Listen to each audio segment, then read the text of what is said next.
সত্যি করে বলো তো, তুমি কি আসলে আমার বাবা নাকি অন্য কেউ? তুই তো আমার বাপ না, তুমি হলো আমার শত্রু। আমি যদি শুধু একবার জানতাম তোমার মতন এরকম পরের ভাত খাওয়া লোকের সাথে আমার শ্বশুর বাড়ি যেতে হইব, তাহলে আমি কোনোদিনও নানির বাড়ি মামার মাইয়ারা বিয়া করতাম। মামি, তোমাকে ভাবসাব দেখে তো মনে হইতেছে তোমাকে বাড়িতে জামাই একটাই। আমি কি জামাই না? হ্যাঁ, তুমি সর্বদান তো আমার শরবত কই।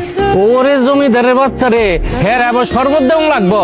এই বেটা শরবত বানাই খা, যত পারস বানাই খা। যা কই বিয়ে করলাম, আমার জীবন তো শেষ। কি রে বাতাই না, তুই কখন আইলি? তুই কি কইছস আমারে? ওমা, বাতাই না কইছি। এই বাতেন না, আমি যত স্বামী এটা তুই ভুলে গেছস।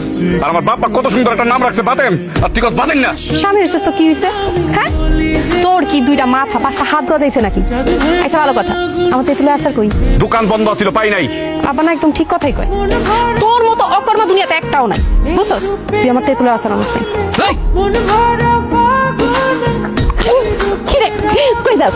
লবণ আনতে তোকে বাড়িতে একটা বুইড়া জামাই আছে না, তার মুখে লবণ দিয়ে মেরে ফেলাম।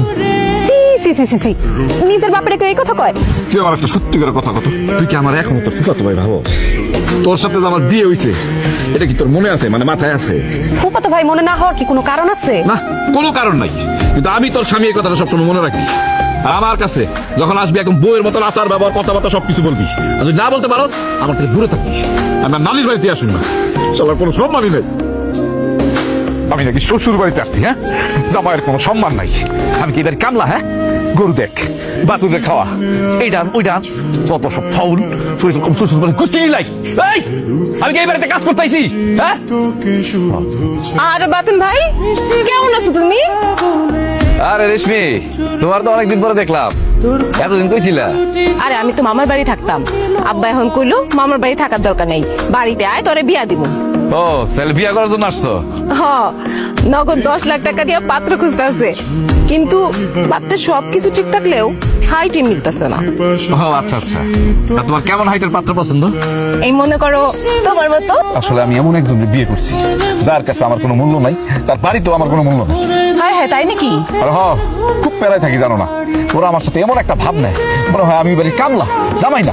সি সি সি, টুম্পা তোমার মতো একটা স্বামী পায়ও কোনো মর্যাদা দিতে পারে না? কেমনে পারবো, মাথায় তো কিছু নাই, তো পাগল। আর আমিও মনে হয় এক কাপলা গোবর খাইছিলাম, এজন্য ওরা বাড়ি থেকে বাইরে করে তারপর পাড়ায় নিয়ে বিয়ে করছি। চিন্তা করো কে বাতন ভাই, আমি আছি তো, আমি তোমার সব দুঃখ কষ্ট ভুলাই দিব। তুমি তো জানো ছোটবেলা থেকে আমার তোমার পছন্দ। কি বলো রেশমি, সত্যি কথা বলতেছো? হ, তোমার ফোন নাম্বারটা দাও, আমার রাতে বেলা ফোন দিও। এই নাও তোমার নাম্বারটা আমার মোবাইলে দিয়ে দাও।